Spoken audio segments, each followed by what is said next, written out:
ಸೋಮವಾರ ದೆಹಲಿಯಲ್ಲಿ ನಡೆದಿದ್ದ ಸ್ಫೋಟಕ್ಕೆ ಇಡೀ ದೇಶವೇ ಬೆಚ್ಚಿ ಬಿದ್ದಿತ್ತು. ಅದರಲ್ಲೂ ದೆಹಲಿಯ ಪ್ರಖ್ಯಾತ ಕೆಂಪು ಕೋಟೆ ಬಳಿ ಚಲಿಸುತ್ತಿದ್ದ ಕಾರಿನಲ್ಲಿ ಸ್ಫೋಟ ಸಂಭವಿಸಿತ್ತು. ಈ ಸ್ಫೋಟಕ್ಕೆ ಮೂಲ ಕಾರಣ ಜಮ್ಮು ಕಾಶ್ಮೀರದ ಪುಲ್ವಾಮಾ ನಿವಾಸಿ ಡಾಕ್ಟರ್ ಉಮರ್ ಉನ್ ನಬಿ ಅನ್ನೋ ವಿಚಾರ ಬೆಳಕಿಗೆ ಬಂದಿತ್ತು. ಇಂಥ ಉಮರ್ ಉನ್ ನಬಿ ಮನೆಯನ್ನ ಭದ್ರತಾ ಪಡೆಗಳು ಧ್ವಂಸ ಮಾಡಿವೆ. ಈ ಮೂಲಕ ಹೊಸ ಮೆಸೇಜ್ ಕೊಟ್ಟಿವೆ. ಅದರ ಡೀಟೇಲ್ಸ್ ಎಲ್ಲಿದೆ ನೋಡಿ.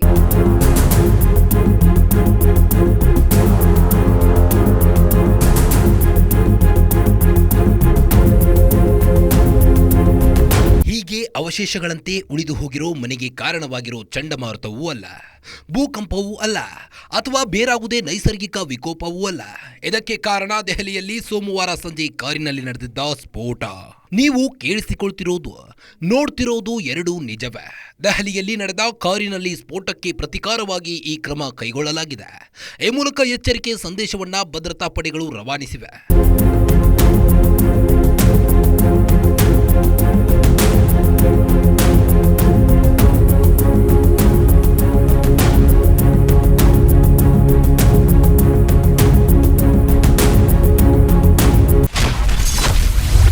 ಪುಲ್ವಾಮಾದಲ್ಲಿನ ಉಮರ್ ಉನ್ ನಬಿ ಸ್ಫೋಟಿಸಿದ ಸೇನೆ. ಉಗ್ರರಿಗೆ ಬೆಂಬಲ ನೀಡೋರಿಗೆ ಕಠಿಣ ಎಚ್ಚರಿಕೆ ಕೊಟ್ಟ ಸೇನೆ. ಸೋಮವಾರ ನಡೆದಿದ್ದ ದೆಹಲಿಯ ಕೆಂಪುಕೋಟೆ ಬಳಿಯ ಕಾರಿನಲ್ಲಿ ನಡೆದಿದ್ದ ಸ್ಫೋಟ ದೇಶವನ್ನೇ ಬೆಚ್ಚಿ ಬೀಳಿಸಿತ್ತು. ಈ ಸ್ಫೋಟಕ್ಕೆ ಮುನ್ನ ದೆಹಲಿಯ ಮಗ್ಗುಲಲ್ಲೇ ಇರೋ ಫರೀದಾಬಾದ್ನಲ್ಲೇ ಅಪಾರ ಪ್ರಮಾಣದ ಸ್ಫೋಟಕಗಳು ಮತ್ತು ಶಸ್ತ್ರಾಸ್ತ್ರಗಳನ್ನು ಜಮ್ಮು ಕಾಶ್ಮೀರ ಮತ್ತು ಹರಿಯಾಣ ಪೊಲೀಸರು ಜಂಟಿ ಕಾರ್ಯಾಚರಣೆ ನಡೆಸಿ ವಶಕ್ಕೆ ಪಡಿಸಿಕೊಂಡಿದ್ರು. ಈ ವೇಳೆ ಸುಮಾರು 8 ಜನ ಉಗ್ರರನ್ನ ಕೂಡ ಬಂಧಿಸಿದ್ರು. ಬಂಧಿತರೆಲ್ಲರೂ ಹರಿಯಾಣದ ಫರೀದಾಬಾದ್ ಬಳಿಯ ದೌಜ್ ಬಳಿ ಇರೋ ಅಲ್ ಫಲಾ ವೈದ್ಯಕೀಯ ವಿಶ್ವವಿದ್ಯಾಲಯದಲ್ಲಿ ವೈದ್ಯರಾಗಿ ಕಾರ್ಯನಿರ್ವಹಿಸುತ್ತಿದ್ರು ಅನ್ನೋ ಸ್ಫೋಟಕ ಸತ್ಯ ಬಯಲಾಗಿತ್ತು.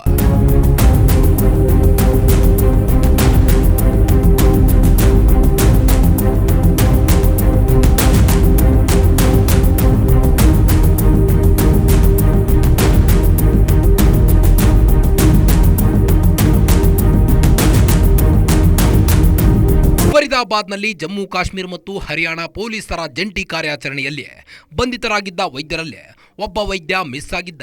ಅವನೇ ಡಾಕ್ಟರ್ ಉಮರ್ ಉನ್ ನಬಿ. ಮೂಲತಃ ದಕ್ಷಿಣ ಕಾಶ್ಮೀರದ ಪುಲ್ವಾಮಾದ ನಿವಾಸಿಯಾಗಿದ್ದ ಉಮರ್ ಅಲ್ ಫಲಾ ವಿಶ್ವವಿದ್ಯಾಲಯದಲ್ಲಿ ವೈದ್ಯನಾಗಿದ್ದ. ಪೊಲೀಸರ ಕೈಗೆ ಸಿಗದೆ ಉಮರ್ ಎಸ್ಕೇಪ್ ಆಗಿದ್ದ. ಹೀಗೆ ಎಸ್ಕೇಪ್ ಆಗಿದ್ದ ಉಮರ್ ಉನ್ ನಬಿ ದೆಹಲಿಯಲ್ಲಿ ಸ್ಫೋಟಕ್ಕೆ ಕಾರಣ ಅಂತ ಪೊಲೀಸರು ಗುರುತಿಸಿದ್ರು. ದೆಹಲಿಯಲ್ಲಿ ಭೀಕರ ಸ್ಫೋಟಕ್ಕೆ ಕಾರಣನಾಗಿದ್ದ ಉಮರ್ ಮನೆಯನ್ನ ಭದ್ರತಾ ಪಡೆಗಳು ಉಡಾಯಿಸಿವೆ. ಈ ಮೂಲಕ ಉಗ್ರರಿಗೆ ನೆರವು ನೀಡುವವರಿಗೆ ಕಠಿಣ ಎಚ್ಚರಿಕೆ ರವಾನಿಸಿದೆ. ಪೊಲೀಸರ ಕಣ್ಣು ತಪ್ಪಿಸಿ ಅಫ್ಘಾನಿಸ್ತಾನಕ್ಕೆ ಒಬ್ಬ ವೈದ್ಯ ಎಸ್ಕೇಪ್. ಇಂಟರ್ಪೋಲ್ ಮೂಲಕ ವೈದ್ಯನಿಗೆ ರೆಡ್ ಕಾರ್ನರ್ ನೋಟಿಸ್.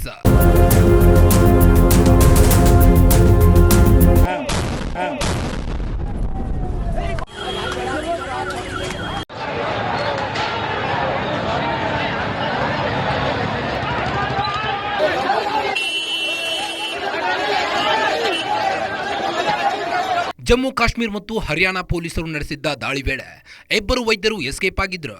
ಅವರಲ್ಲಿ ಉಮರ್ ಉನ್ ನಬಿ ಒಬ್ಬನಾಗಿದ್ರೆ ಡಾಕ್ಟರ್ ಮುಜಾಫರ್ ರಾತೇರ್ ಮತ್ತೊಬ್ಬನಾಗಿದ್ದಾನೆ. ಇವನು ಜಮ್ಮು ಕಾಶ್ಮೀರದ ನಗೌ ಪೊಲೀಸರು ಬಂಧಿಸಿದ ಮೊದಲ ವೈದ್ಯ.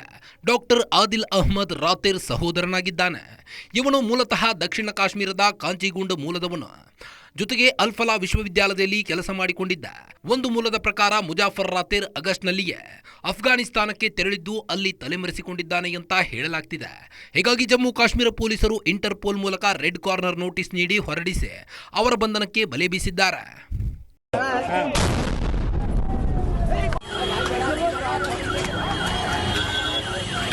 यहाँ पर देख सकते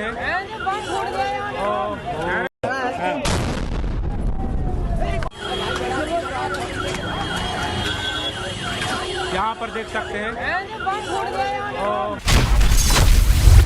ದೆಹಲಿಯ ಕಾರು ಬ್ಲಾಸ್ಟ್ನಿಂದ ವ್ಯವಸ್ಥೆಯ ಲೋಪ ಬಯಲಿಗೆ. ಕಾರು ಮಾಲೀಕತ್ವ ಬದಲಾವಣೆ ವಿಚಾರ ಮತ್ತೆ ಮುನ್ನೆಲೆಗೆ. ದೆಹಲಿಯ ಕೆಂಪುಕೋಟೆ ಬಳಿ ಚಲಿಸುತ್ತಿದ್ದ ಹುಂಡೈ i20 ಕಾರಿನಲ್ಲಿ ಸ್ಫೋಟ ಸಂಭವಿಸಿತ್ತು. ತಕ್ಷಣ ದೆಹಲಿ ಪೊಲೀಸರು ಅಲರ್ಟ್ ಆಗಿ ಕಾರು ಮಾಲೀಕನನ್ನ ವಶಕ್ಕೆ ಪಡೆದಿದ್ರು. ಆದ್ರೆ ಆತ ತಾನು ಆ ಕಾರನ್ನ ಮಾರಿ ಹಲವು ವರ್ಷಗಳು ಕಳೆದು ಹೋಗಿವೆ ಅಂತ ಮಾಹಿತಿ ನೀಡಿದ್ದ.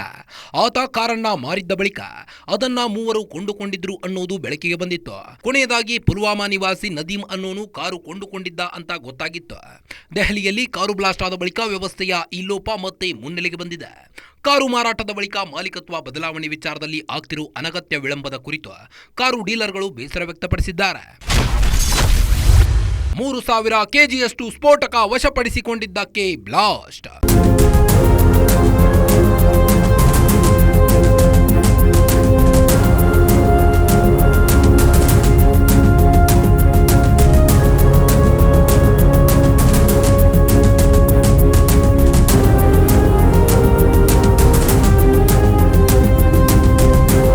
ಭಾರತೀಯ ಸೇನೆ, ಜಮ್ಮು ಕಾಶ್ಮೀರ ಪೊಲೀಸರು, ಎನ್ಐಎ ಸೇರಿ ದೇಶದ ಭದ್ರತಾ ಪಡೆಗಳು ಕಳೆದ ಹಲವು ತಿಂಗಳುಗಳಿಂದ ಉಗ್ರರ ವಿರುದ್ಧ ಭರ್ಜರಿ ಕಾರ್ಯಾಚರಣೆ ನಡೆಸಿವೆ. ಖಾಲಿಸ್ತಾನಿ ಉಗ್ರರು, ಪಾಕ್ ಪ್ರೇರಿತ ಉಗ್ರರನ್ನ ಸದೆಬಡಿಯೋ ಕೆಲಸ ಮಾಡಲಾಗ್ತಿದೆ. ಆಂಧ್ರಪ್ರದೇಶ, ಪಂಜಾಬ್, ದೆಹಲಿ, ಗುಜರಾತ್, ಜಮ್ಮು ಕಾಶ್ಮೀರ, ಹರಿಯಾಣ ಮತ್ತು ಉತ್ತರ ಪ್ರದೇಶದಲ್ಲಿ ಉಗ್ರರ ಅಡಗುತಾಣಗಳ ಮೇಲೆ ಭದ್ರತಾ ಪಡೆಗಳು ಮುರುಕೊಂಡು ಬೀಳ್ತಿವೆ. ಇದರಿಂದ ಕಂಗೆಟ್ಟ ಉಗ್ರರು ದೆಹಲಿಯಲ್ಲಿ ಸ್ಫೋಟ ನಡೆಸುವ ಮೂಲಕ ಪೊಲೀಸರು ಮತ್ತು ಭದ್ರತಾ ಪಡೆಗಳಿಗೆ ಎಚ್ಚರಿಕೆ ನೀಡುವ ಕೆಲಸ ಮಾಡಿದ್ದಾರೆ ಅಂತ ಕೆಲವರು ಅಭಿಪ್ರಾಯ ವ್ಯಕ್ತಪಡಿಸಿದ್ದಾರೆ. ಇನ್ನು ಕೆಲವು ತಜ್ಞರು ಪ್ರಕಾರ 3000 ಕೆಜಿಯಷ್ಟು ಸ್ಫೋಟಕ ವಶಪಡಿಸಿಕೊಂಡ ಕಾರಣಕ್ಕೆ ಈ ಸ್ಫೋಟ ನಡೆದಿರಬಹುದು ಅಂತ ಅಂದಾಜಿಸಿದ್ದಾರೆ.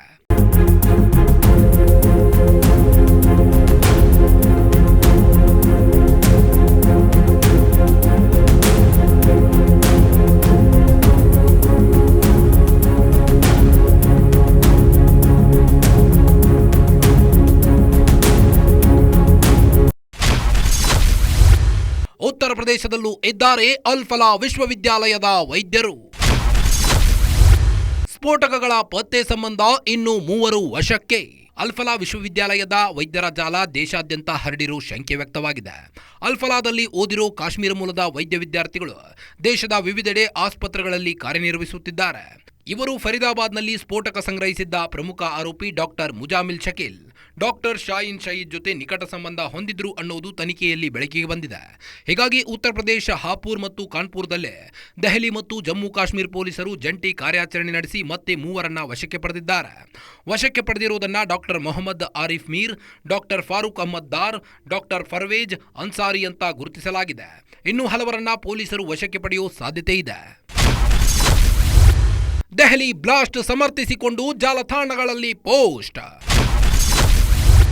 ಅಸ್ಸಾಂನಲ್ಲಿ 3 ದೇಶದ್ರೋಹಿಗಳನ್ನ ಬಂಧಿಸಿದ ಪೊಲೀಸರು.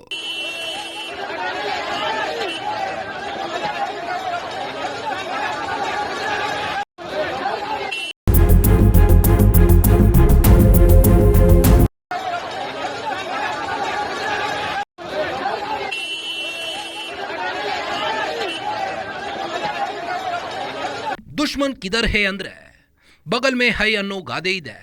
ಇದೇ ರೀತಿ ಭಾರತದ ಶತ್ರುಗಳು ಎಲ್ಲಿದ್ದಾರೆ ಅಂದರೆ ದೇಶದೊಳಗೆ ಇದ್ದಾರೆ. ದೆಹಲಿಯಲ್ಲಿ ಸ್ಫೋಟ ಸಂಭವಿಸಿ ದೇಶದ ಜನ ಭಯಭೀತರಾಗಿದ್ದಾರೆ. ಇದರ ನಡುವೆ ದೇಶದೊಳಗಿರೋ ದೇಶದ್ರೋಹಿಗಳು ಸೋಷಿಯಲ್ ಮೀಡಿಯಾದಲ್ಲಿ ಕೊಳೆತು ಗಬ್ಬುನಾರು ಪೋಸ್ಟ್ಗಳನ್ನು ಮಾಡ್ತಿದ್ದಾರೆ. ಇದೇ ರೀತಿ ದೆಹಲಿ ಸ್ಫೋಟವನ್ನು ಸಮರ್ಥಿಸಿಕೊಂಡು ಸೋಷಿಯಲ್ ಮೀಡಿಯಾಗಳಲ್ಲಿ ಕೆಲವರು ಪೋಸ್ಟ್ ಮಾಡಿದ್ರು. ಇದೇ ಕಾರಣಕ್ಕೆ ಅಸ್ಸಾಂ ಪೊಲೀಸರು ಮತ್ತೆ 3ರನ್ನ ವಶಕ್ಕೆ ಪಡೆದಿದ್ದಾರೆ. ದರಾಂಗ್, ಗೋಪಾಲ್ಪಾರಾ, ನಲ್ಕಾರಿಯನ್ನ 3ರನ್ನು ಬಂಧಿಸಿದ್ದು ಅಸ್ಸಾಂನಲ್ಲಿ ಇವರಿಗೆ ಒಟ್ಟು 20 ದೇಶದ್ರೋಹಿಗಳನ್ನ ಹೆಡೆಮುರಿ ಕಟ್ಟಲಾಗಿದೆ.